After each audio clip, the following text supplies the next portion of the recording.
there, ladies. Blow off some steam, baby.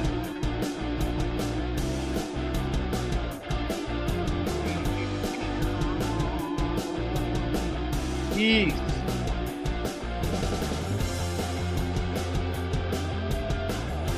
I have written so many of these things. I don't even know where to start. Oh, this is it. Let's go. Let's go.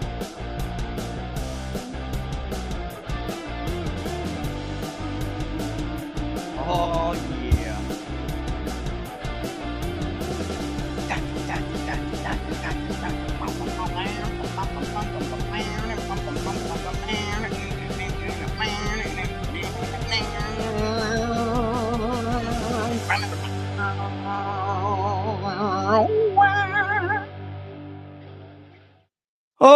Oh, yeah. Welcome Inside the Numbers with the People's Pundit. I'm your host, Rich Barris, the People's Pundit. That's right. It is almost Thanksgiving. I love me some Thanksgiving. It's a lot to be thankful for this year. We're going to do a little Thanksgiving Day special. And of course, a little birdie told me there's more to come. But we have, of course, to celebrate something today. But first, if you like the videos, don't forget to like them and subscribe. Far and wide, share them. And of course, the best place to follow us is right there. peoplespundit.locals.com, peoplespundit.locals.com. While you're at it, you could give at Big Data Poll a follow on X because Big Data Poll is the most accurate national pollster of election 2024. Thank you for Poll Watch for checking that out. There are more to come, a little birdie told me. All right, so we'll enjoy the Thanksgiving break, and then we will see what the future has in store. All right, so a lot of things to be happy and thankful for, and I'm going to read about what I think is the Thanksgiving message today. And then at the end of this episode, we're going to go ahead and play a brief interview that we had with Paul over at Freedom Gold, and he'll tell you who won the sweepstakes at the monthly. There are two winners actually, which probably, if not both, one of you may already know about, and then we'll roll out. But we'll save that for the end. All right. And up here, of course, our national poll, we had Trump up by 1.7 in the full ballot, which, of course, is the real ballot and the ballot that everybody should have been polling. It's an exercise to poll head to head. It's fun, right?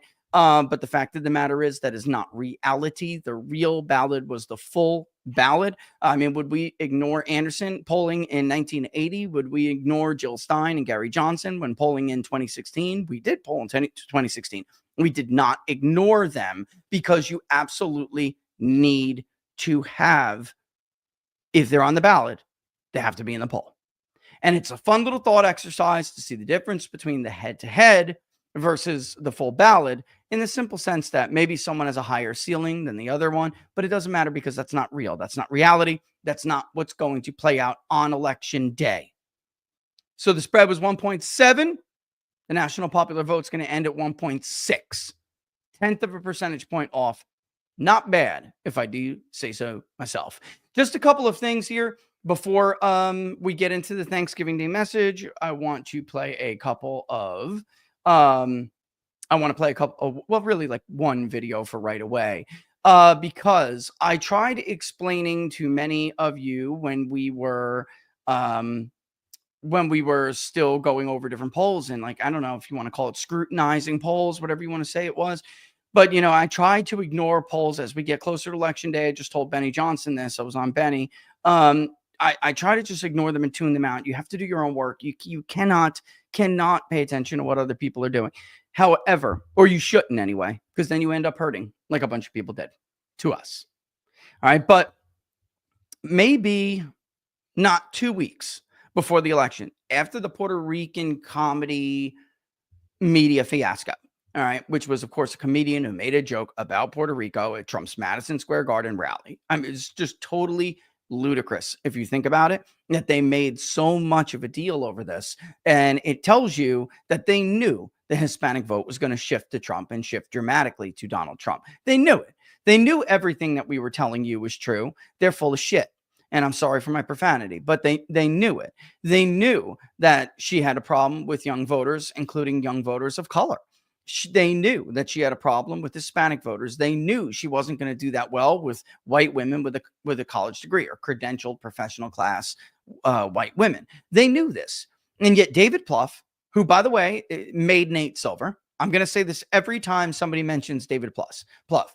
It's the only time I'll probably end up mentioning Nate Silver, who's a total fraud and should find something else to do because this industry doesn't need him, doesn't like him, and he's not good at it. He's not a pollster. He's not even an election forecaster. He's not even a good poll reader. He sucks, and he should find something else to do. Go find another industry to harm because this one is too important to have the stank of you all over it. David Plouffe, who made that scumbag, leaking him polls, and then he would pretend it was an election forecast model. That's how he got started. That is the truth. Everybody knows it, except for like you guys, the consumers, the viewers. Unless you watch us, you would not know that story. He was a blogger who was pretending to be an election forecaster because he was a failed sports handicapper. And he couldn't do that. So he made his way into here, and he did it by being David Plouffe. And Plouffe makes this comment saying, all this stuff is moving in our way. We're ahead. And because of this Puerto Rican joke, all of these late deciders are breaking our way. Folks, the national poll in mid-October that we conducted had Trump up 1.2. Our final poll had Trump up 1.7. The late deciders moved to Trump. And I had been telling you, even throughout the summer, when she was getting a bounce in all of these public polls showing her head, you had Morning Consult, she was up double digits in Michigan. It was ridiculous. I told you two things. One, at best, many of these polls just suffering from response bias. Their methodology is not good enough. They're not experienced enough. They're not talented enough at this job. They don't understand the American public, so they don't know when they're falling prey to a response bias. They don't know the difference between a real swing and a response bias because they don't know the subject of the field work. How could you predict or understand the behavior of anything? Football.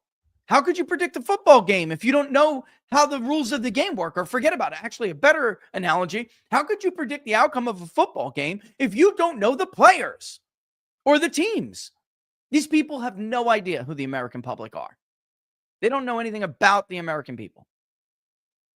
So at best, they were falling prey to a response bias. And at worst, they were being unethical. And I'll use the same example, Morning Consult, allowing Bloomberg News to publish headlines that are completely fabricated headlines because you conducted the field work before those events ever took place. On multiple occasions, Morning Consult allowed people to use their headline, including their client, to use their results to create headlines that made it look like events impacted results, when in fact they collected those results before the events transpired. I told you it was a response bias or it was unethical. And then two, Kamala Harris was never ahead. She was never ahead of Donald Trump. Not nationally, not in North Carolina, sure as hell not in Florida or anywhere close. How many fools are there now? Not in Ohio, not Iowa, not Pennsylvania, not Michigan, and not Wisconsin. Was it close at some times? Sure. It's the United States of America. It's going to be close, especially when you have Milwaukee do what they do and you have Philadelphia do what they do, and Philadelphia didn't do it this time. It's not in that level because Philadelphia didn't get paid because Beyonce got paid. The Avengers got paid. Oprah got paid. Not the people on the ground. And when David Plouffe made this claim a little over a week before the election, I guess it was, nobody pushed back. Not a single reporter outside of Mark Halpern had said anything about it. Nothing. What about a little something called evidence? Okay, so you're saying that's the case? Can you do me a favor? Can you tell me, for instance, what on earth you're gonna show us to prove that is in fact the case? What on earth do you have to show us that that's the case? You don't. It's unbelievable that they didn't. And now we have this video, and it's gross. It's absolutely gross to listen to after the fact. There was so much game playing. This should not happen in American elections, but here we go. The recollection is some of that snapback, but we were behind. I mean, I think it surprised people because there was these public polls that came out in late September, early October, showing us with leads that we never saw. Oh I mean, it was just basically a my race that in God. the battlegrounds was 46, 47, 47, 48. So that's not where we started. We started behind. Oh my God. She was able to climb out. I think even after the debate, we might have gained what, 0.51. It wasn't a race that moved a lot. After the debate, we gained 0.51. Folks, come on. You have got to be kidding me. Is that what they said? Did they say that you gained 0.51?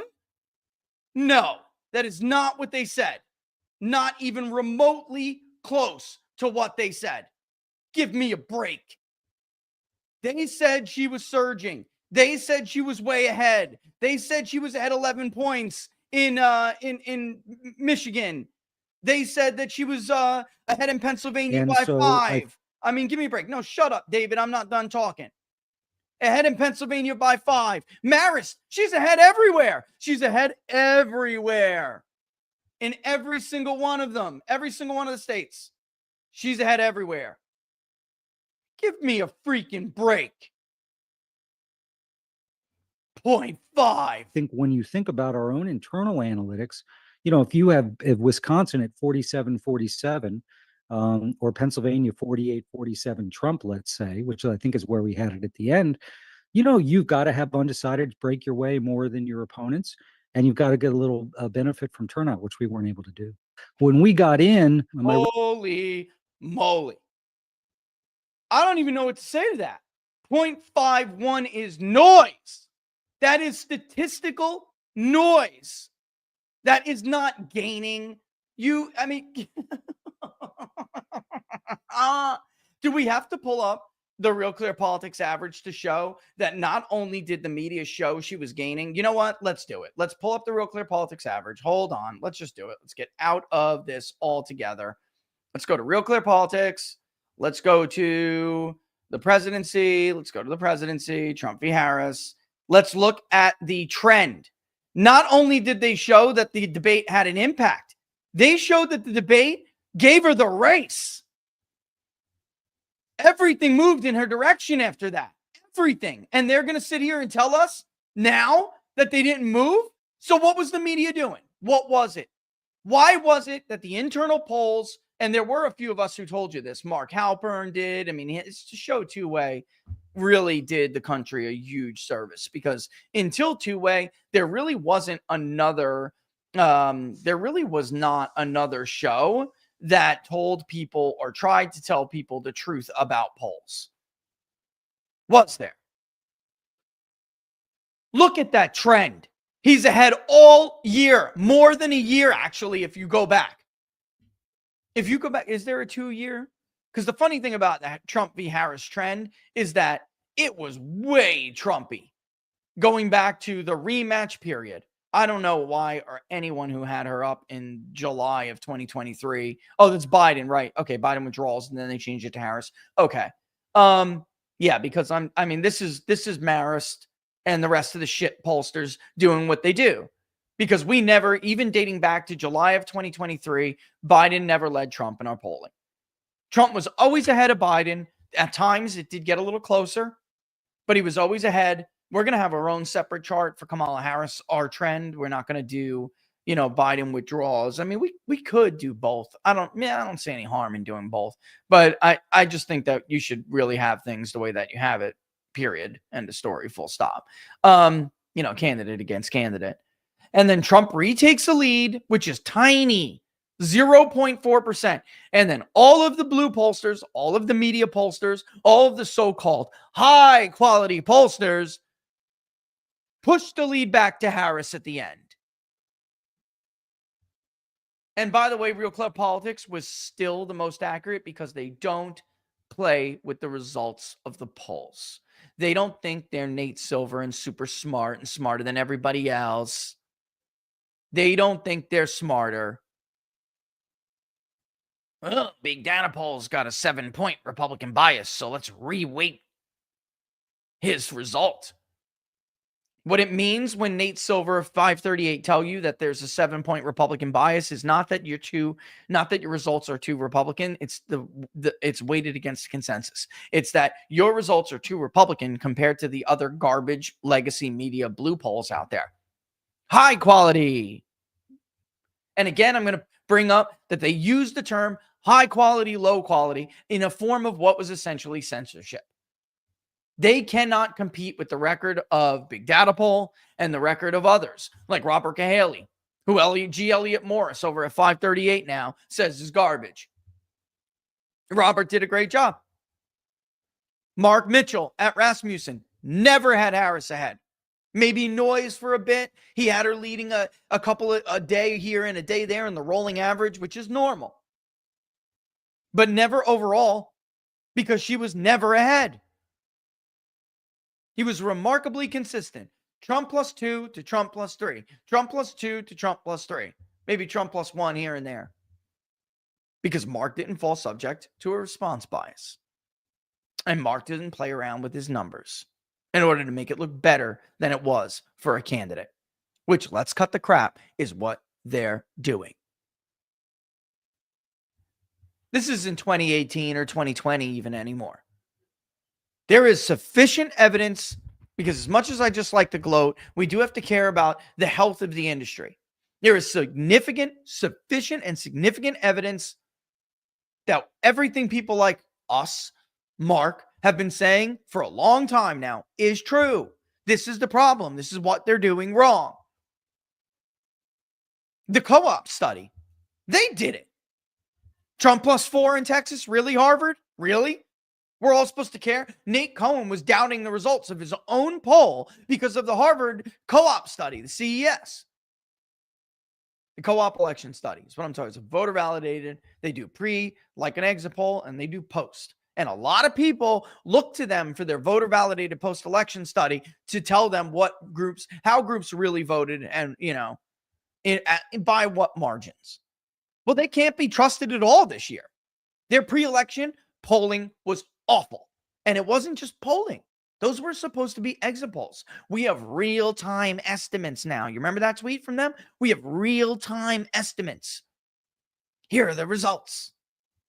Harris up all through the Rust Belt. This doesn't include people who just voted early, folks. This included people who also they dubbed likely voters to vote on election day. Trump +4 in Texas, Trump +4 or 6 in Florida. Give me a break. Give me a break. Anyway, happy Thanksgiving, ladies and gentlemen. I really, really cannot wish you a happier Thanksgiving. We have time before the first break, so I would like to read you something that I think is one of the biggest takeaways going into this new year, the holiday season and the new year, because this country faces an enormous amount of challenges. And Paul and I, you'll hear, we'll talk about that in the interview later.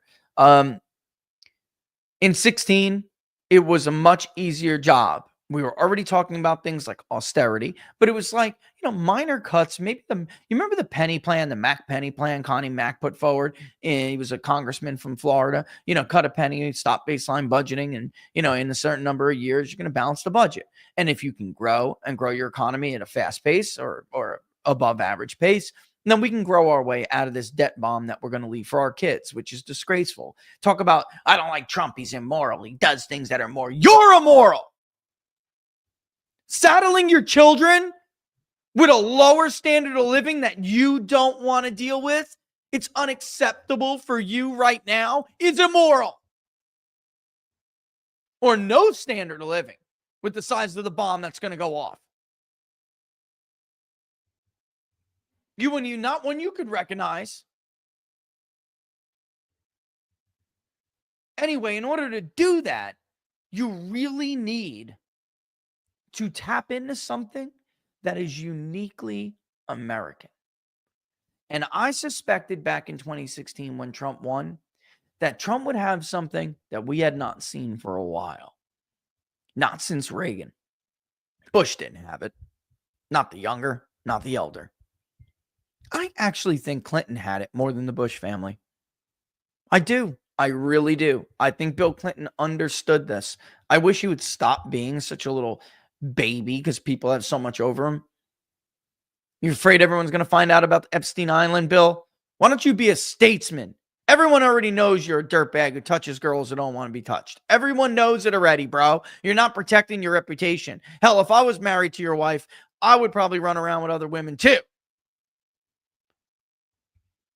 I don't like patchouli oil and body odor, which is for people who don't know what I'm talking about. Like, that is what Hillary Clinton infamously reeked like back in the day. You don't want to get stuck in the back of the cab with that woman.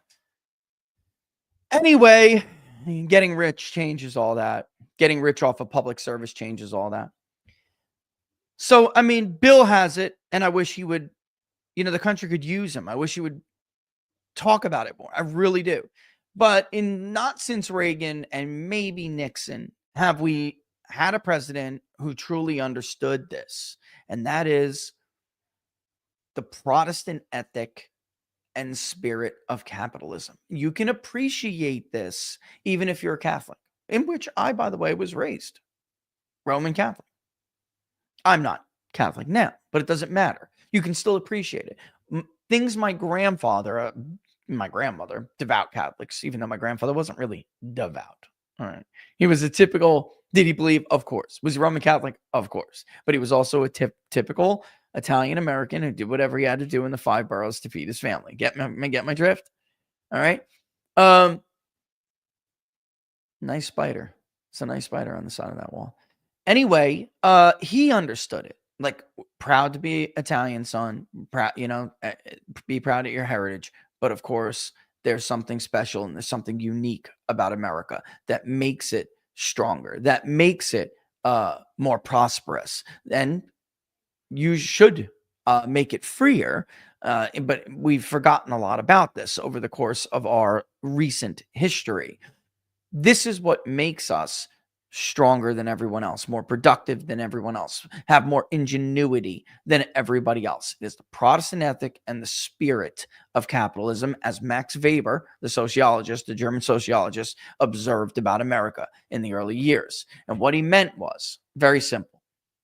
That even, like I said, even if you're Catholic and you immigrated here in 1910, like my, great-grandfather, what of 1908, whatever it was, you could still understand that Americans had a mentality that government really should just get out of your way and let you be as creative as God made you. That God wants you to prosper because not for greed or mammonism, which we'll get into in a second. No, you don't pursue wealth for wealth's sake. You pursue it so you're not a burden on your fellow man and so you can help your fellow man who may need it. This is the Protestant ethic. Frugality, but something called the calling, which is like, get off your ass and work. Be productive. God does not want you to be unproductive. What did Benjamin Franklin coin? Idle hands do the devil's work. If you just allow America to be America, they will raise themselves up and meet enormous challenges. They'll put a man on the moon, even though they started behind in the space race. They will create in Florida a little something called air conditioning. They will do incredible things. And Trump, to his core, understands the Protestant ethic and spirit of capitalism. Why does that matter when it comes to Thanksgiving? Let's get into it, okay? In 1863, Abraham Lincoln proclaimed the national day of, quote, Thanksgiving, and praise to our beneficent Father who dwelleth in the heavens, unquote. With that proclamation, the United States of America became the first nation to establish a holiday based upon gratitude. Americans were thankful for their faith, good fortune, as well as the political and economic systems that nurtured their way of life. Now, For one day each year, since they experienced untold hardship during the Civil War, Americans take the day to reflect on the things in each of our own lives that we are thankful for. On a few occasions, the nation collectively reflects on what we have to be thankful for as a result of living in this great nation. After emerging the winner of this bitter election season, President-elect Donald J. Trump, it had in a Thanksgiving message, and that was that Wednesday, called for national unity under a shared goal, of course, at that time, to make America great again. At least for now, it seems like a tall order. But he was right to call the U.S. our shared home. And even though not everyone is thrilled with the outcome of the election, they kind of should be. A self-made political newcomer, a non-politician who in many ways embodies capitalism, defeated a crowded field of popular and equally qualified rivals in a high participation contest. He then went on to defeat the most powerful political machine in the country. Only in America, folks. Left-wing collectivists may lament, but merit-based individualism is still very much at the center of the American national identity. If snowflakes in the U.S. Campuses spent more time learning about history and less time hiding in safe spaces, they know this is a good thing. And that was a video with his message, but we don't need to go over it. The Pilgrims didn't have the luxury of debating the moral relativism of collectivism. They learned a very painful lesson the hard way, and the first Thanksgiving nearly never happened. Before they had a chance to be thankful for anything, the Pilgrims almost starved to death. Snowflakes might have learned about Squanto, right? Patuxet Native American of Wampanoag tribe who taught the Pilgrims how to catch eel, fish, and grow corn. Unfortunately, most have never heard of the rest of the story. Pilgrims operated under a communal system. They did when they first got here, folks. When they first settled Plymouth. The initial charter dictated that they share in common property and farms, and as a result, each family was to receive an equal share of food, despite how much work they put in. It was little more than a colonial-era wealth distribution scheme that went against the Protestant value. The result was widespread starvation and theft.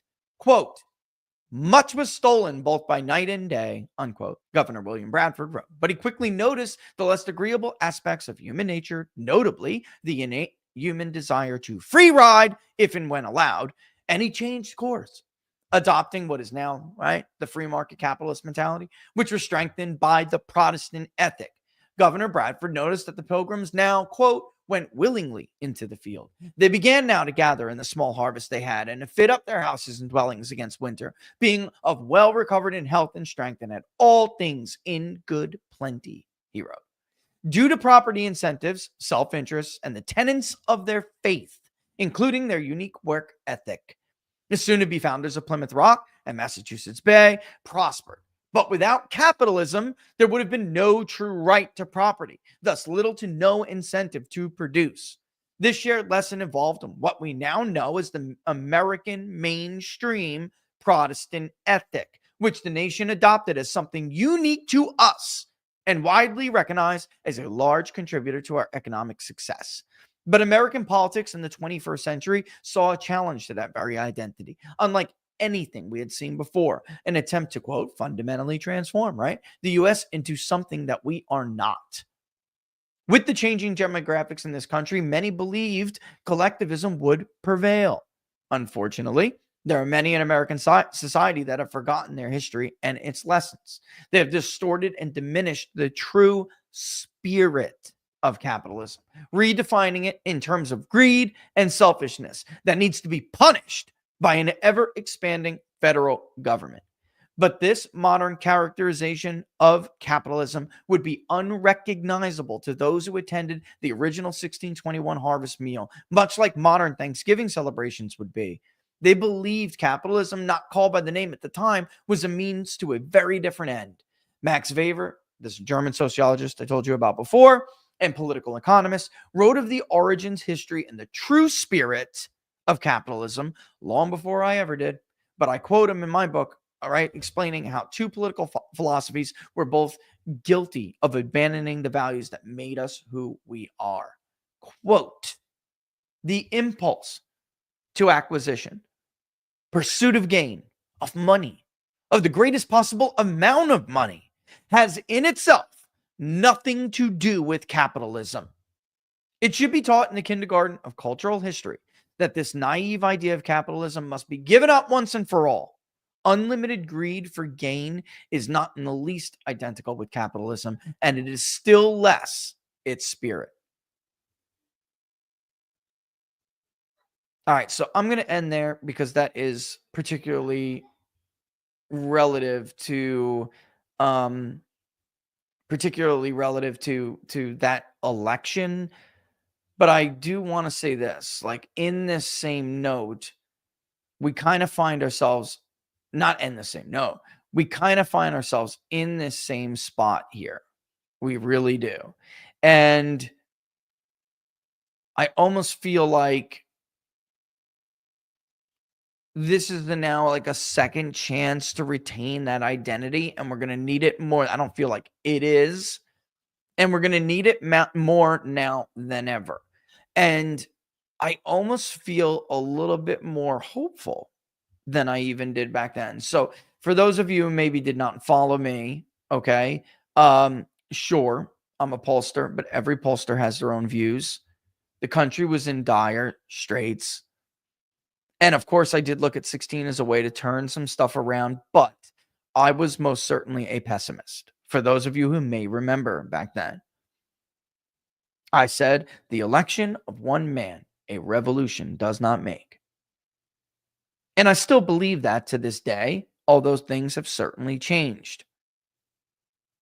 And this time, who better to help us tap into that American ingenuity and that true spirit of capitalism, which we are going to need to get out of this hole, ladies and gentlemen, and other elements of the Protestant ethic to help get our house in order, to make more responsible decisions, to find the courage to do what is harder now for us so we don't saddle our children with it.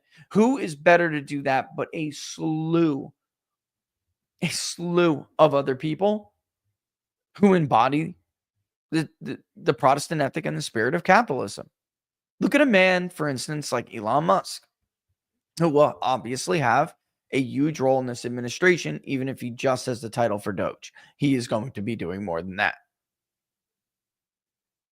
I mean, if you're a big thinker and you're thinking beyond our own personal issues, maybe, and we have a lot of them and they have to, of course, be addressed, but you're thinking even the bigger issues, human issues.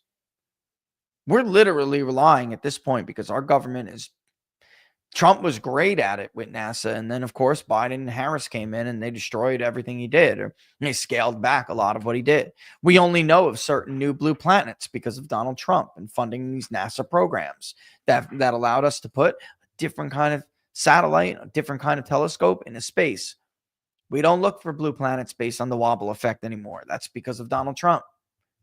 We have plans for a lunar landing module. That was because of Donald Trump. Harris and Biden come in and they scrap it. And you have a guy like Elon Musk who's going to, this big thinker.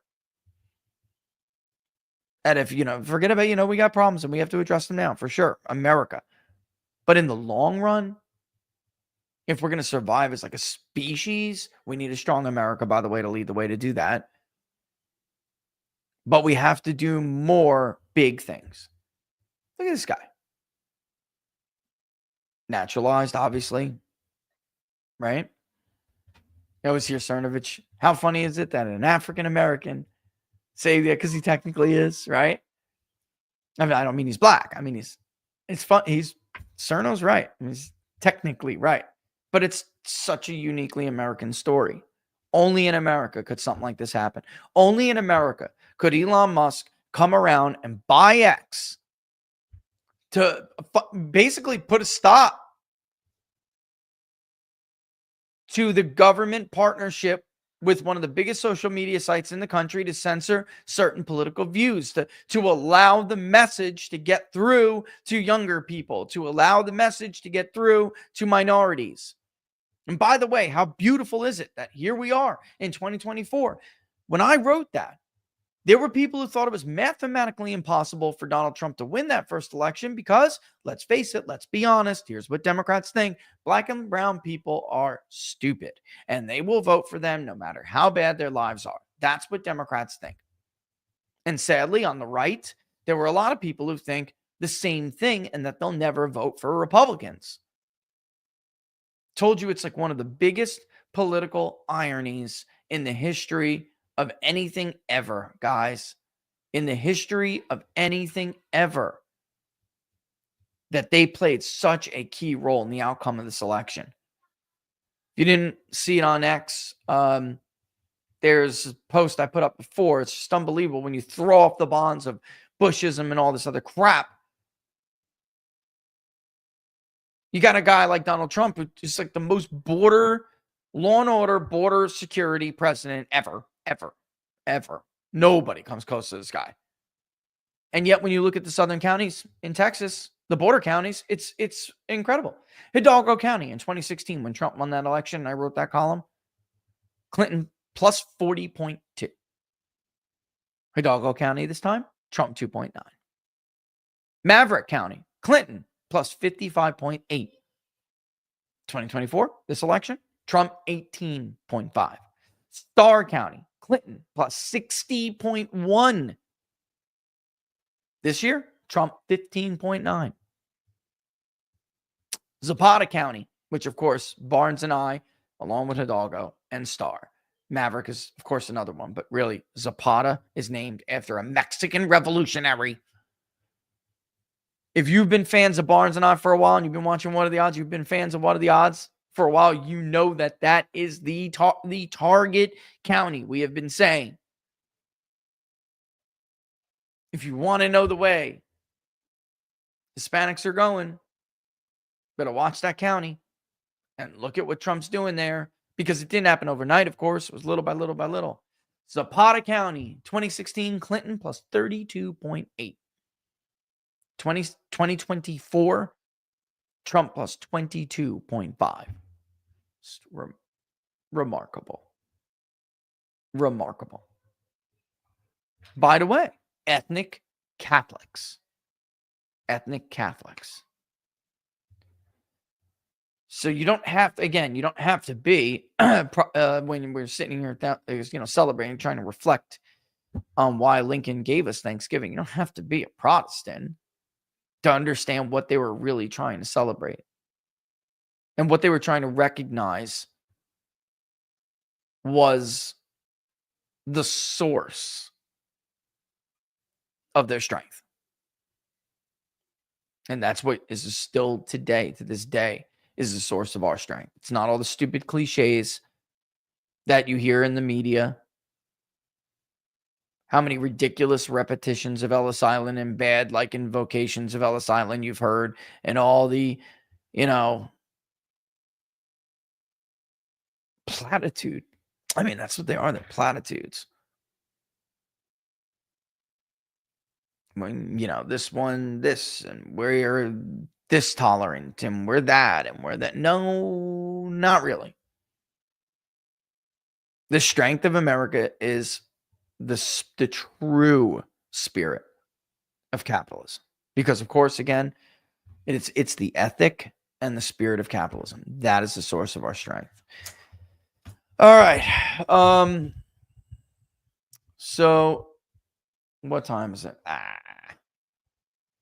Man, it's going to go quick. Let's get, because the end of the show is just like I told you, it would be a shortened show. I'm going to go a little bit over. Shocker. The source of our show. The source of our show. God. We're going to do a little quick break. I am going to go over a little bit, but I want to get through some announcements before we get to the end, which is just which is an interview and a clip, and I'm going to say goodbye before we roll it. But it is a good interview. You should listen to it.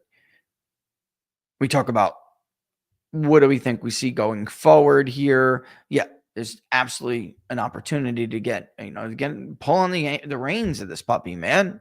Get this thing back under control. Get this horse under control. But it will be, and I think Paul makes the best point here, that there will be volatility, political, economic, as there should be, because that's what comes with real change. And in 2016 as well, taking a little trip down memory lane was cool for me, because in 2016 as well, I was not at all certain not only that, I was pretty sure I was right. That the American public really understood what they were asking for. Were they sick and tired of the status quo and fed up and wanted change and this and that? Yes, absolutely. But the fact of the matter is, they didn't know what that would look like. They didn't know what it came with. Now, they just pulled a modern day publicly elected Grover Cleveland, popularly elected. That was the word I was trying to look for, by the way, Benny. I was on Benny's show. They pulled that, knowing full well what we've been through in the past with the first administration, which tells you they are primed for real change this time. They are now ready for it. And they weren't in 16. I don't believe they were. That's another thing to be incredibly grateful for, but it will be volatile. Paul's right. So don't miss that interview. But Jack Posobiec on Human Events, 2:30. Then I'm going to be doing Battleground Savage Wednesdays with Sean at 5. All right. And probably something in between here and there if we can make the time work. All right. A lot more good things to come here, folks. I'm telling you there's some things I'm just not sharing yet. I don't think it's smart to share it yet and get out in front of it. But more good things to come. And more good things to come. And I'm also thankful that I was able to even provide you with that accurate of a poll. I mean, I would have been happy if it wasn't even that accurate, but it was still telling you the truth of what was going on. And we'll talk more about that and kind of reflect real quick on why I wanted to focus so heavily on what we did during the public polling project. And it's a decision I'm glad we made. All right, let me get a quick cup of coffee. We'll be back in 30 seconds. Don't forget, if you're watching Inside the Numbers on Rumble, mosey on over to Locals. And if you're watching on YouTube, mosey on over to Rumble and vice versa and every other way. Subscribe and like. It helps enormously. But the best place, sign up right there, folks. Locals. peoplespundit.locals.com. peoplespundit.locals.com. Let's take a 30-second break and then we'll pay the bills. Then we'll get back into it. Don't go nowhere. Don't go nowhere.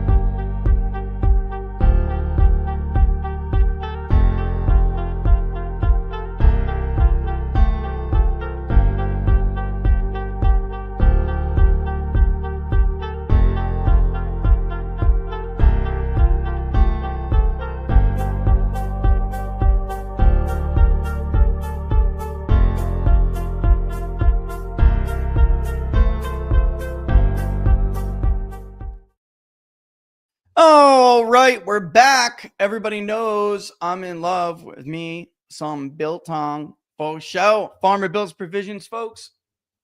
You want to put America first? Put America's beef, cattle markets first. Farmer Bills, South Dakota, helping to do that. As you can see here, of course, for those of you who are on your diets, and I understand, sugar-free, keto-free, gluten-free, no nitrates, paleo diet.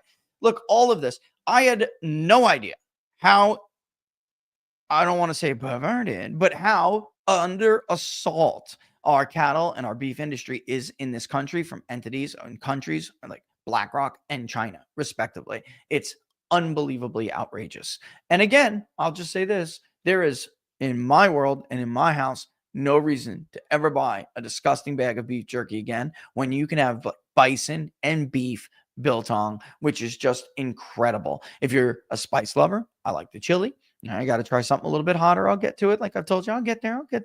All right. But it's absolutely phenomenal. And it's become a bit of a staple here. I'm even going to use it in my antipasta coming up for the holidays. So good. FarmerBillsProvisions.com. FarmerBillsProvisions.com. Use the promo code TPP for the People's Pundit at checkout. Save yourself some money. Links in the description. So is the promo code FarmerBillsProvisions.com. God's country out in South Dakota. Protein rich, soy free. I like soy, but I got to tell you, I just can't do it anymore. Getting too old. And that's another problem with beef jerky in the store. Just filled with crap like that. And sure, it does it taste. Do they do it so it's tasty? Sure, but they don't need to do it to make this taste delicious. Love it. This is my last one too. I got to get more. This is my last steak one. This one's the beef. I had the bison. So good. Viva Fry is right. So good. I'm gonna cut. I saved these because I'm gonna cut these for the antipasta. I'm gonna slice them like a. I'm gonna put them with the hard salamis and stuff. It's gonna be great. God, little olives. Mm-hmm. Little calamata Greek. Little black olives with some Farmer Bill's biltong. Marinated artichokes. I'm in a dancing mood today. I was dancing on Benny. We're raising the roof a little bit. Well, I got every reason to be happy. Got every reason in the world to be happy. All right? And believe me, for those of you who are unhappy with the outcome of the election, the world will not end. The world will not end. In fact, the People's Pundit is going to go ahead and predict right now that your life is probably going to get better.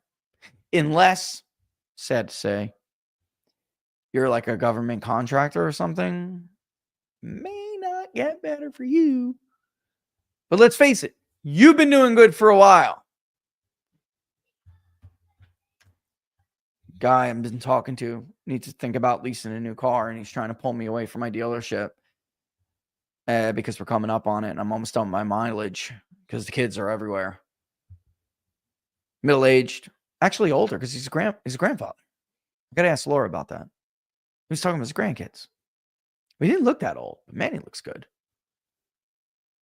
Anyway, middle to older age black guy, which was not the key demographic that swung to Trump. It was younger black men, certainly younger, non-whites in general, Hispanics in general, but younger the better for Trump. This guy was like over the moon about killing the electric vehicle mandates. The industry is not ready for it. His customers don't want it. Let's say you're a liberal out there who lives in a mini mansion in some dream suburb and you drive an Escalade. Whether you know it or not, you're going to be happy Donald Trump won. The crap they have coming, getting ready to go off the lot, man, go on the lot is just, nobody wants it. Nobody wants it. The industry's not ready. I asked him, I said, when do you think we're going to be ready for electric cars? Not just the consumer, but the industry, the technology, because the technology is really not there yet. Like they're making it work, but it is not affordable because it's not efficient, which is kind of ironic. He was like 2038, 2035. Like, I thought he was going to say 2030. And I'm like, well, that ain't far. That's 6 years. He's like, nah, man, 10 years, man. Let's revisit this in 10 years. So many other things, too. You enjoy space exploration like me? You think it may just be key to the survival of the human species? You're going to be happy Donald Trump won this election. It's just true. That money is either going to go to the scam artists in the green in the green industry, which isn't even an industry, it's a scam. Hear my kid laughing. He's so cute. Love that laughter. It's either going to go to that, or it's going to go to things that are actually for the benefit of the advancement of the human race. Like, for so-called progressives and forward thinkers, man, they sure think small. You think the world's going to end? Do you? You better kiss Elon's butt. You better be stoked Donald Trump is back in office and NASA's going to get everything they want again. I don't understand this. You think the oceans are going to rise and swallow up the 5 boroughs and half of Manhattan and all of Manhattan and half of New York and take Miami up to, I don't know, DeSoto with it? All the way up to maybe Ocala. That'll be the new beachfront. You think greenhouse gas emission restrictions is the answer for that? Let me tell you all something right now. Man-made climate change is the most narcissistic point of view.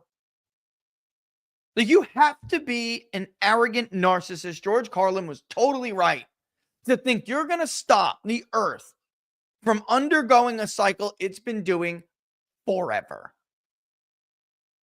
Climate change is real. There's ice ages. There are hot periods. It's going to keep doing it.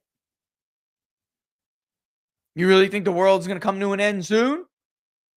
I don't know how you don't understand the difference between spending money on garbage restriction programs or giving money to Democratic donors to make some sort of a new power cell that doesn't work is a better investment than making sure we have options. Small brains, narrow thinking, short-sightedness. Not at all progressive. Not as I understand the word. Not as I understand it. Woo. Yeah, Jay. You remember the Gulf leak? Oh my God. And by the way, what company had the technology again to clean up that oil? Why didn't Obama let them go in there and handle that?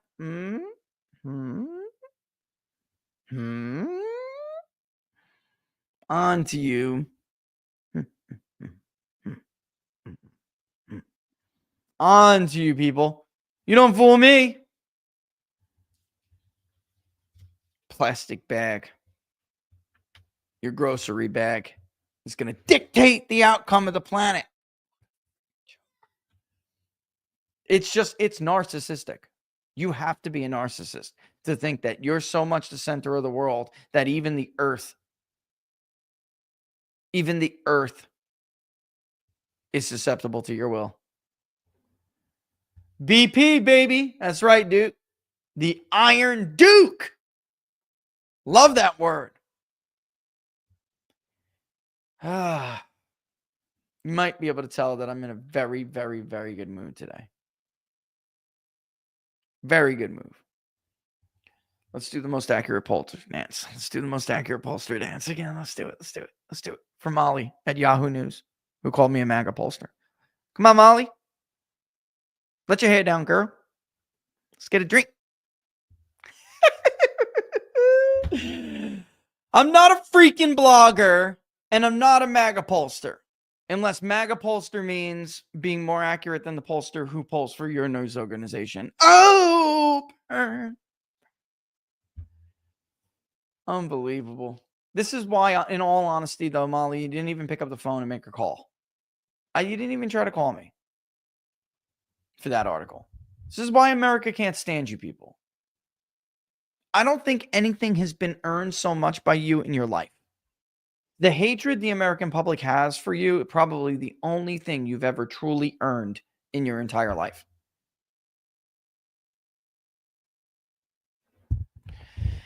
All right, guys. 12:56, which means I'm going to go ahead and start running this. I'm trying to make sure that I don't miss anything. I don't believe I did. I need to make sure. Let me just give me a hot second here and scan through some stuff. Yeah, I shared that. I mean, yeah, I canceled the sharing of that. Yes. I think that's it, man. I really do.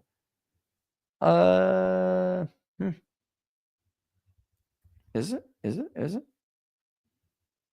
Sean Parnell, Battleground Live at 5. Right? We went over this. Battleground Live at 5, Sean Parnell. Jack Posobiec, Human Events, 2:30. But you should just watch Jack anyway, because the show was great. 2 o'clock. It starts at 2. I'm going on at 2:30, I believe. And I think that's it. If I miss something, be sure to post and tweet about it. One more word here, of course. I got to tell you about the Black Friday deal. That the wellness company has over there. The wellness company, of course, wants to make America healthy again. All right, starting with you. From innovative supplements to keep you in optimal health to an array of emergency kits providing peace of mind for the unexpected. The Wellness Company is everything you need to give thanks to yourself this fall season. Their biggest sale of the year, a Black Friday deal that starts Thanksgiving Day. Save up to 25% on supplements, emergency kits, and memberships. All of the well care you need delivered to your door. I will tweet this out too, all right, tomorrow. This is the best time of the year to stock up, grab your faves, enjoy extra savings. Go to twc.health PunditGold.com/TPP for the People's Pundit and enjoy amazing Black Friday savings. The sale ends Sunday night, December 1st. So take advantage of the short window to stock up. Something new you've been, eyeing, grab gift cards, maybe family and friends. Head to twc.l/TPP. Get your discounts that are applied at checkout. Again, discounts are applied at checkout.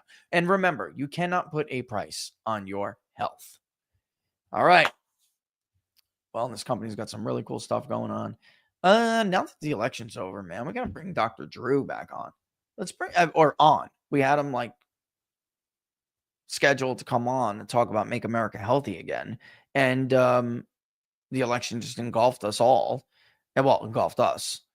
So we'll have to set that up. We'll have to, I know Laura hates this expression. We're going to have to circle back and set this back up.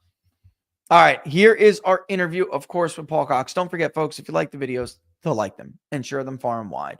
All right, whichever one that is. If you're on Rumble if you're on YouTube, it'd be great if you would go on over to Rumble, do the same thing, vice versa. And of course, the best place to follow us, become part of our actual community, is on Locals, peoplespundit.locals.com, peoplespundit.locals.com. I want to thank all of our advertisers, right? Sponsors of the show. All of the links are in the description, along with the discount codes if you guys want to take advantage of them. As always, that's what certainly makes the world go around. Of course, it all starts with your support for even watching the show. And from Laura and I, from the bottom of our heart, we can sit here and do little shimmy dances and celebrate, the accuracy of the polling this year and the success that we had. But bringing you good information, but we really couldn't do it without the support of you guys. So Laura and I are most thankful, beyond words thankful, for how much you guys support us through all of the crap, the smears, the attacks, everything. I mean, it means the world to us. And we wanted to let you guys know that and wish you and your families a very, very happy Thanksgiving. Please be safe. Enjoy time with your family and friends. Do it safely. And Locals, you know how we roll. I will see you on Locals on Thanksgiving, of course, and hopefully to share with you a little bit of the Barris family Thanksgiving. All right, so with that, again, happy Thanksgiving. I'm going to leave you with the interview with Paul Cox from Freedom Gold. But love you all. Nothing but the best, and we'll see you after the holiday. All right, folks, it's Rich Barris, the People's Pundit, and I'm here, of course, with Paul Cox with Freedom Gold, which we promised you this interview, and here it is, a post-election interview with Paul. Look, Paul, thanks for joining, and we're doing this kind of separately, which is extra of your time, so I appreciate that. Look, wanted to get your thoughts first off on the election before we get anything else. What was your take on what happened? It's incredible.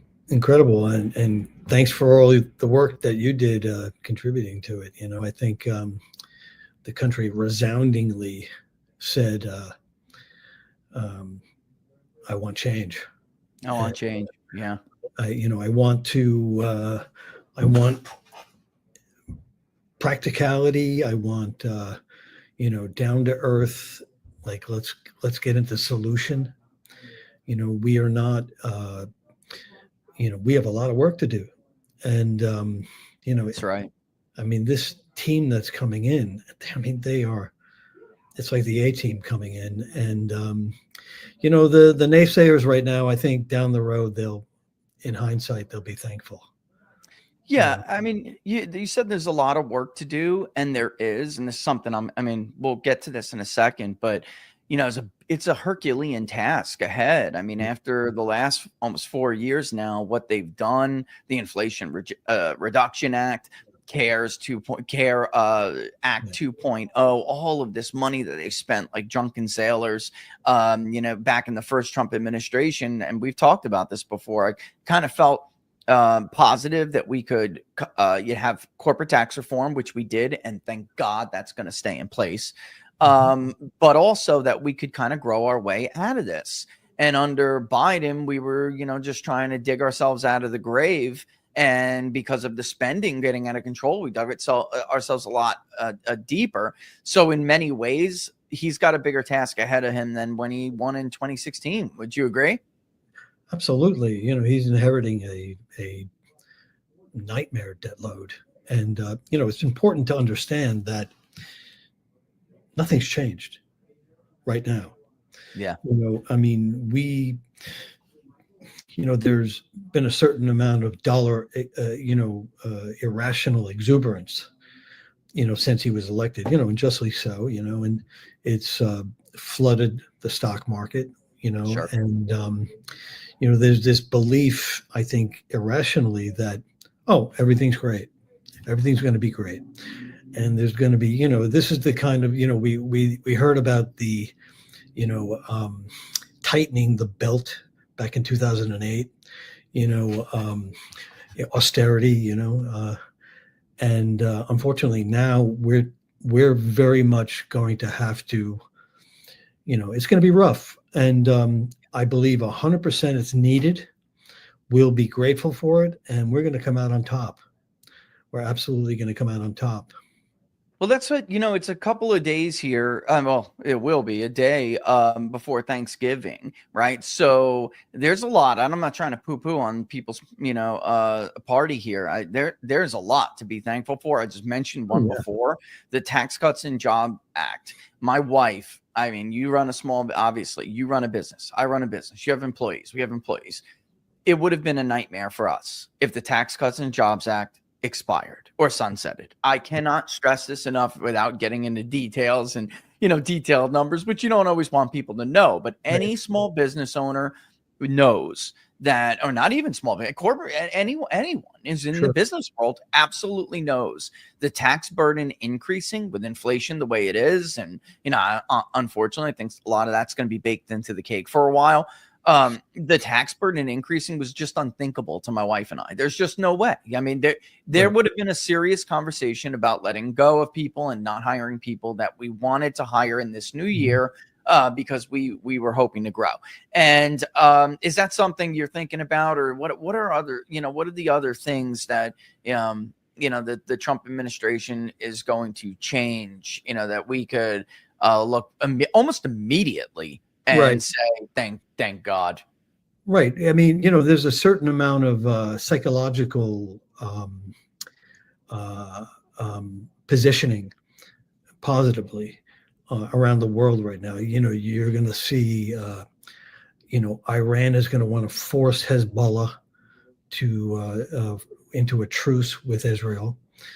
I don't believe it'll hold. I believe that Hezbollah will, you know, most likely, you know, agree initially and then, you know, fall out at some point.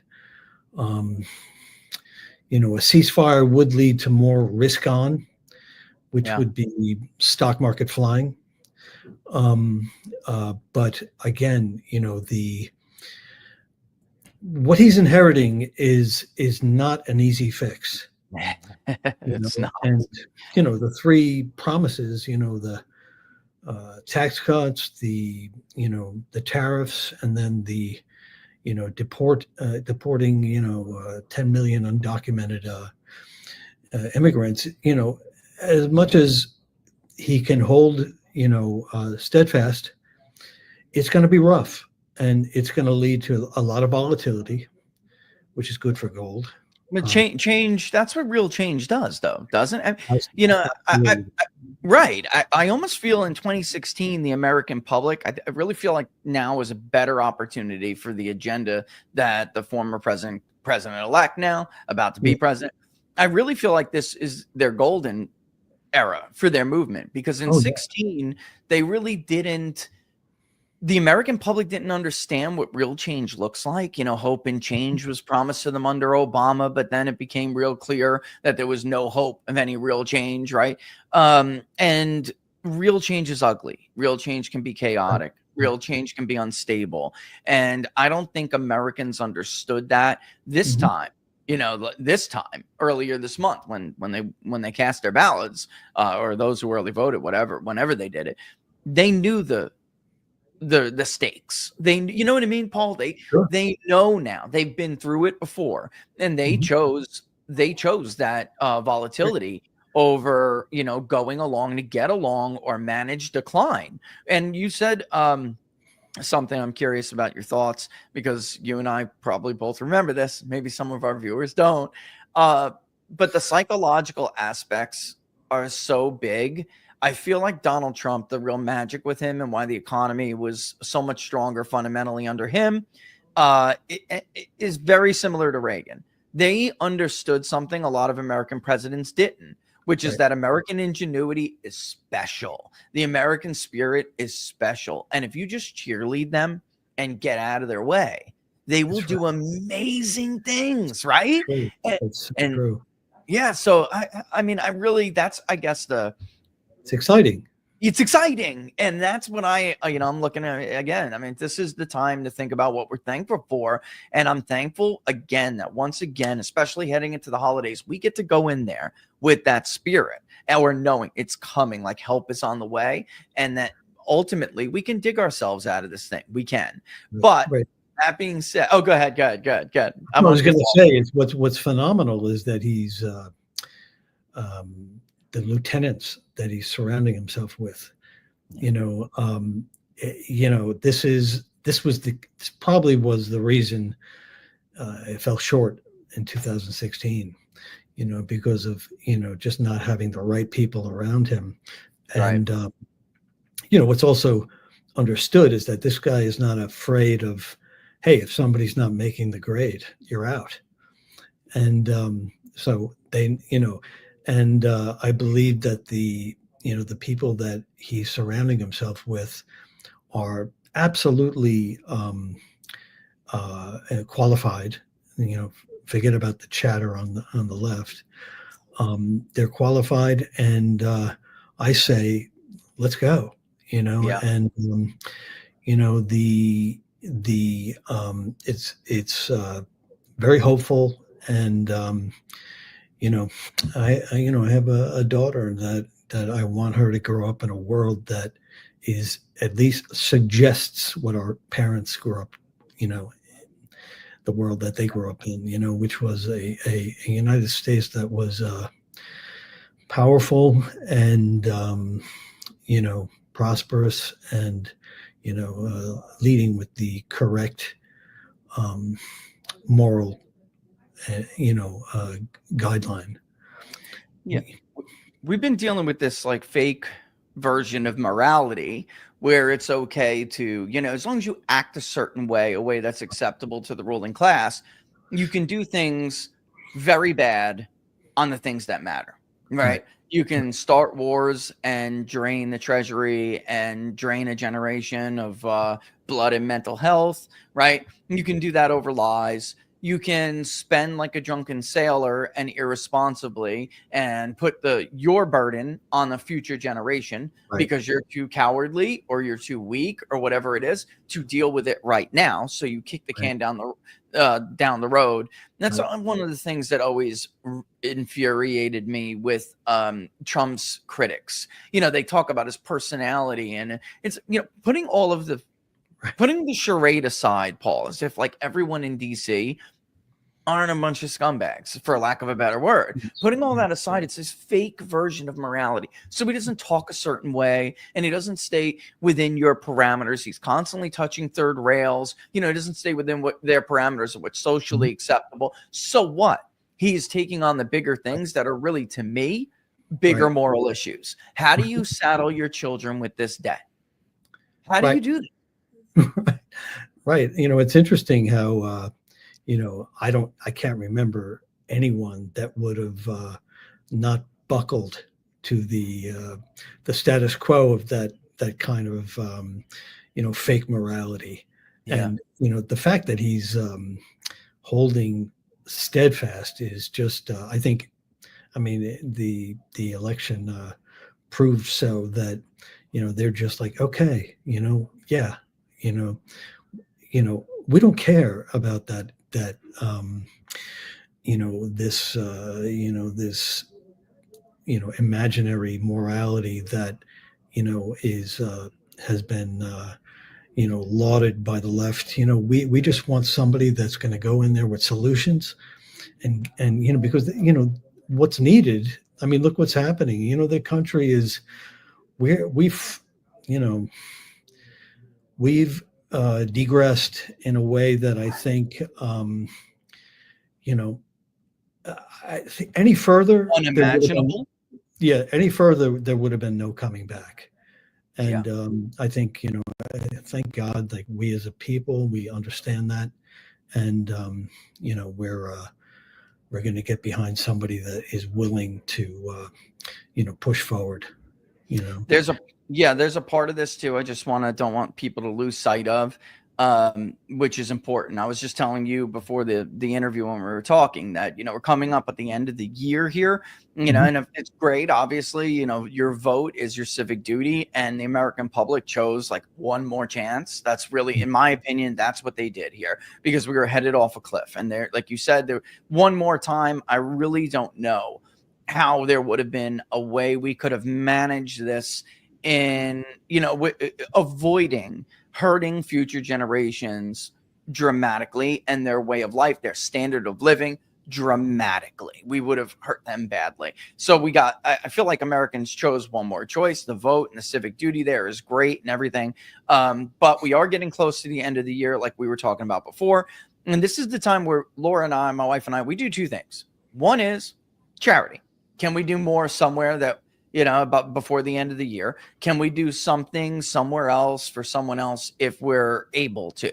And that's what we figure out. And then the second thing is, with what obviously remains, we have to do something to make money work for us, or, you know, do something with, maybe we have something around extra that's for protection. Because look, it's great and everything that we did vote for change and the country's going in a different direction, but it doesn't mean you shouldn't think about protecting yourself and your family and what you have, because nothing is guaranteed. All right. That's just the way it is. So, you know, I wanted to tell you, you know, where you thought the current market was with not only gold, but silver as well, because you and I both know, you and I talk a lot about silver when other people don't.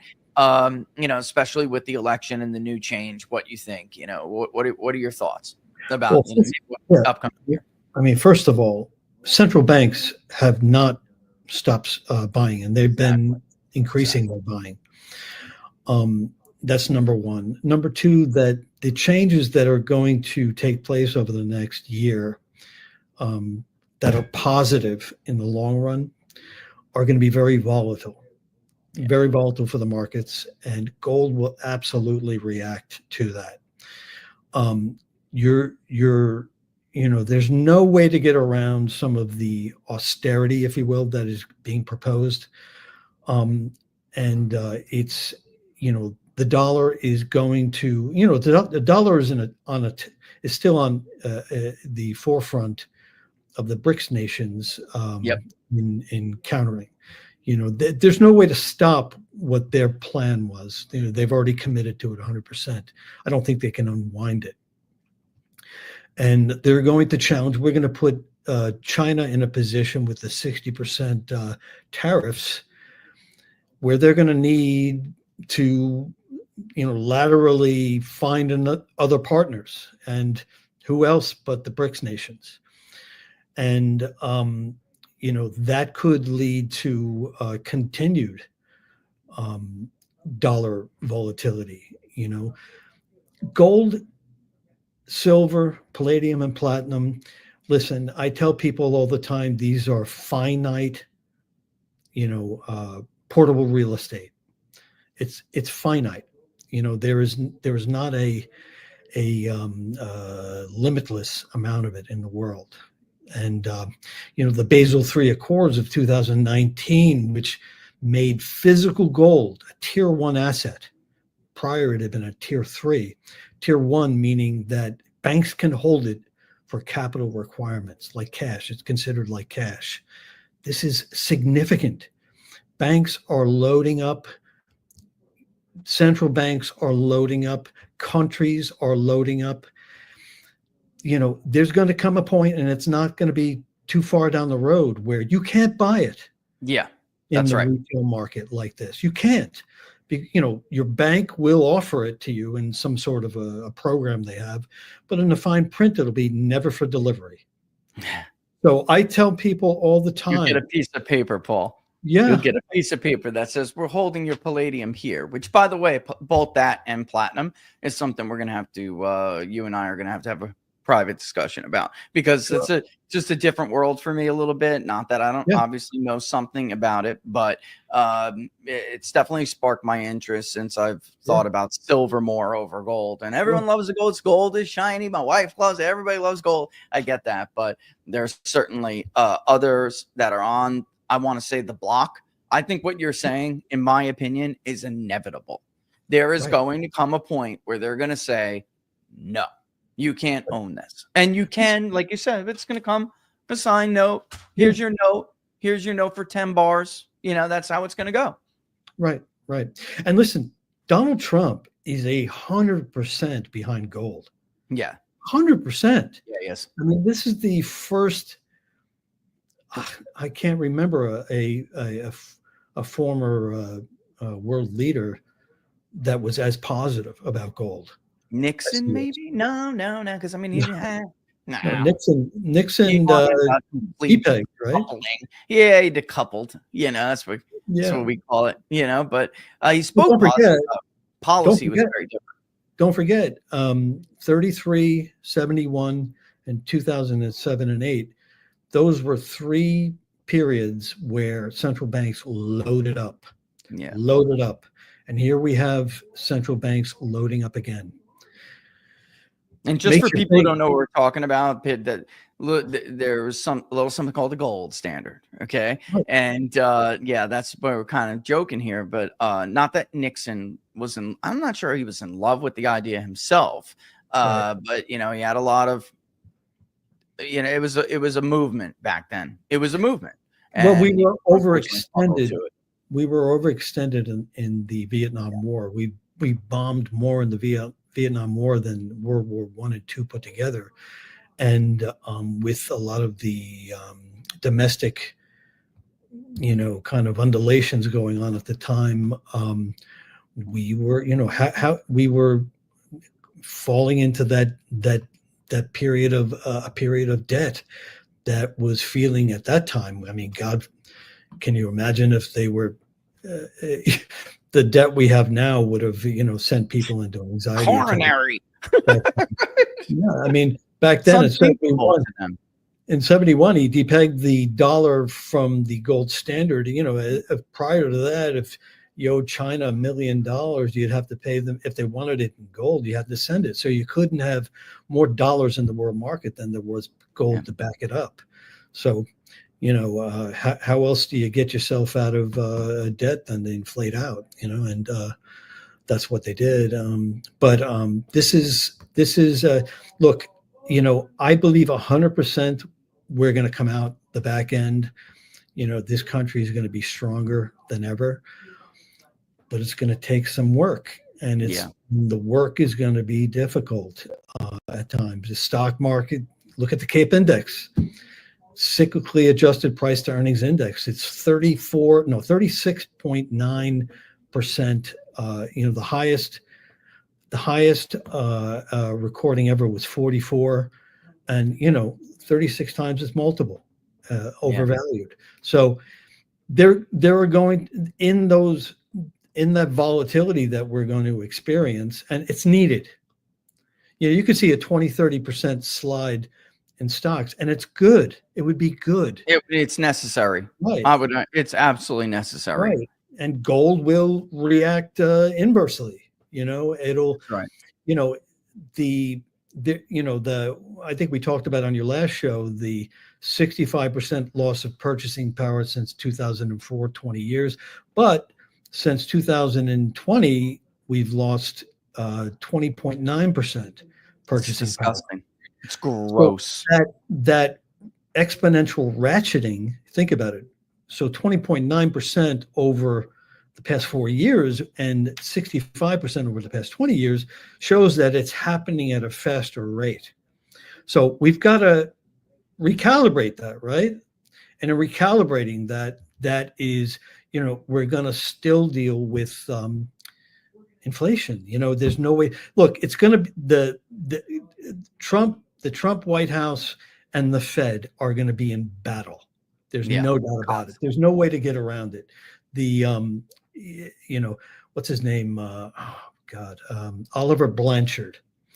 He came out with a very respected economist, came out saying that the conflict between Trump and the Fed is going to lead to very high volatility. And most likely the Fed's going to want to, because we're going to experience inflation. There's no way to unwind that right away. So we're going to continue to feel an inflationary trend, and Trump is immediately going to want to lower the rates.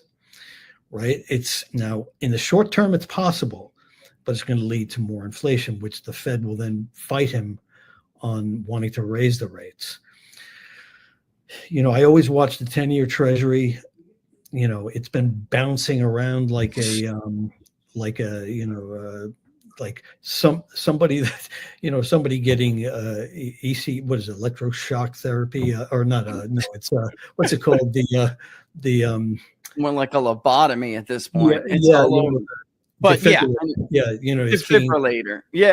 Bounce up, bounce down. I mean, that's the closest thing to the temperature of the world temperature on the status, the health status of the United States. Which is go ahead. Because the rest of the world is not convinced that this, that the plan moving forward, large tax cuts, importing tariffs, 60% on China, 20% on trading partners.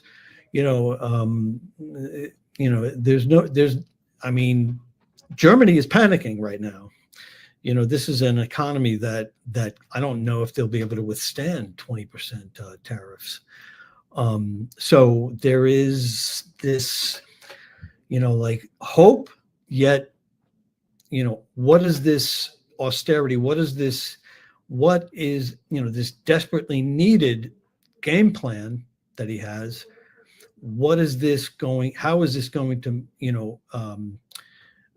materialize? What's it going to feel in the short term? The country, the rest of the world, everybody's got to get out of this short term kind of thinking. That's thinking. They're going quarter to quarter here, Paul. Like this is, I understand people's concerns. To your point, what you're saying, it's like at some point though, we are responsible for allowing them to do that, because until America gets out of that way of thinking themselves and charts a new course that says, look, one, we have to look out for the mid and long term too. We can't just keep going from one brinksmanship to brinksmanship to brinksmanship. Until we do that, the other Western nations are just going to continue to enjoy their free ride, or at least a freer ride that they can get. We have to lead the way there. To your point, though, just before we get too far away from that, I just want to say this. For me, folks, because I agree with everything Paul says, and I think that's where we're going to have to end up dealing with this stuff regardless. It's going to happen. Forced or unforced, it's going to happen. So for me, you don't wait until the market goes down and then start looking for times to buy gold or silver or platinum or palladium or whatever it is you don't do that. For me, and what we're going to do, and I've always got to worry about recommendations here, but for me, I'm doing that now. And the stocks are bargain buys when they crater and they go down. But you don't find yourself in the position, let me think about buying currency to hedge and protect myself.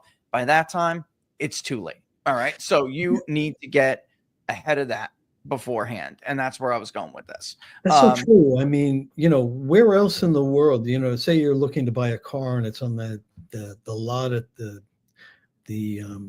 dealership you drive by every day, and you see the price of it, and you're like, oh, I'm going to buy that thing. And next thing you know, it's gone down in value. And you say, I'm going to wait till it goes back up. No, if you understand why you're buying gold, the reasons why you're buying gold, and if you understand that, first of all, it's not a short-term salve. It's always, we believe gold is a hold. Okay, you get it, you put it away, and it does what it's supposed to do. If you're looking for, Las Vegas type investment, Speculation. Yeah. Yeah. But think about it. Supply and demand. The first thing I learned in grad school, the first thing, supply and demand. Look what's happening in the world. Find the demand. Coming off. Get ahead of the demand. 30% of all silver is going into solar, AI, transistors, into the medical field. 30% of it just going. They're trying to make silver now a critical metal, where it would have governmental protections. Which, in my opinion, the minute that happens, boom, it's going to explode. Pop. It's going to explode. Pop. Who's the largest holder of physical silver in history? J.P. Morgan. Who has been in and out of the silver market, of course, aggressively for the last 20 years and has made tons of money in silver? Warren Buffett. Yeah. I'd say whatever these guys do, whatever the central banks are doing, you have to do. Get out of the short term. Get out of the short term and take advantage of owning the physical in a period where you still can. Because I believe, and look, I'm parroting a lot of the, analysts that I follow, and I'm a numbers guy. Look at what's coming out of the ground, and look at what's being gobbled up, bought. It's not going to be around forever. So I take advantage of it. The physical while you still can, folks. The physical while you still can.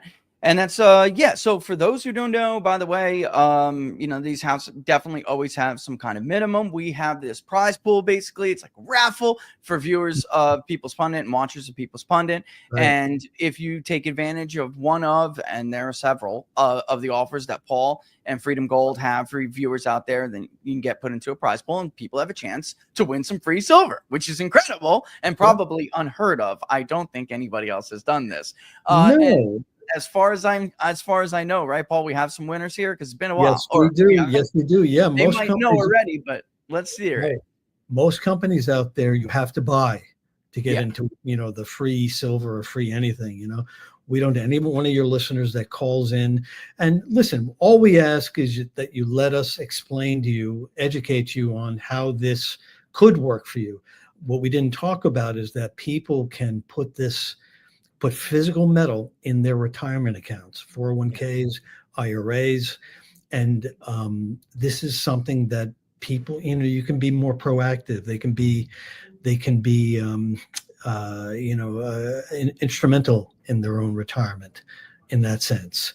But yes, we have a couple winners this year. And like or this month, I'm very happy to mention that in St. Joe, Arkansas, one of your listeners, his name is Derek J. Curtis.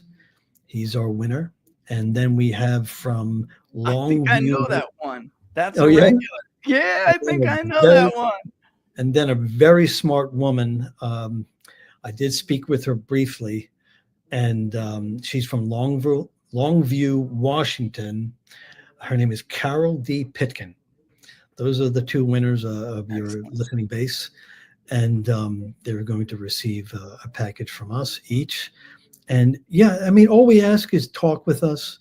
If it works, it works. If it doesn't, hey, listen, it was great chatting, and maybe they'll refer somebody our way. We do things different here. There's a lot of companies out there. I love about you guys. And they overcharge, Yeah. This is, there's a right way and there's a wrong way, and we're committed to the right way. I've been doing this a long time. And,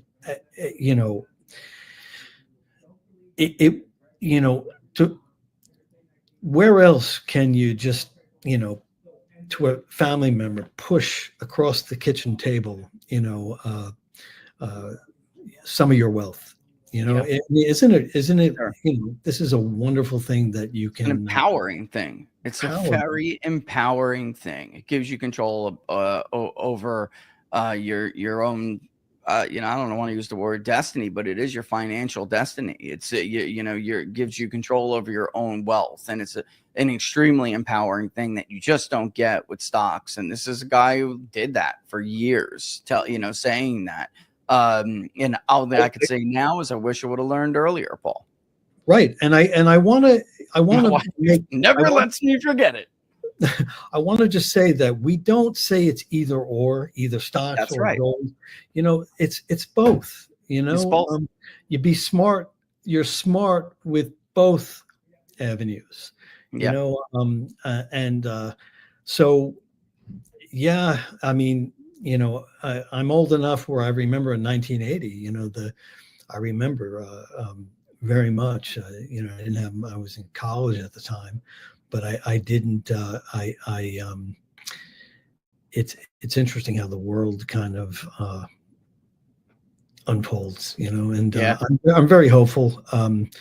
It's a good feeling now to think that, you know, we're somewhat on the right track, but like I said, it's going to take some work. Well, look, I'm going to go ahead and tell people about what they should do, heading over and calling Freedom Gold, getting on the website for you guys. But thanks for popping by as always. And You we'll bet. talk again real soon. Look, Paul Cox, everybody over at Freedom Gold. Thanks for joining us, Paul. And I hope you and everyone over there have a great Thanksgiving. And what Paul said, by the way, you all really need to take to heart when it comes to all of this. It isn't a one or the other. It isn't a D, all the above is the approach that you really need to look into. But, you know, from us over here to you guys over there, Paul, happy Thanksgiving. Happy Thanksgiving. And looking forward to a great new year to come, you know. You too. Take care. All right, all the best. Paul Cox, everybody. Paul Cox. All right, look, guys, I tell you guys all the time, you got to head over on Freedom Gold USA. The reason why I love Freedom Gold is what you just heard Paul say.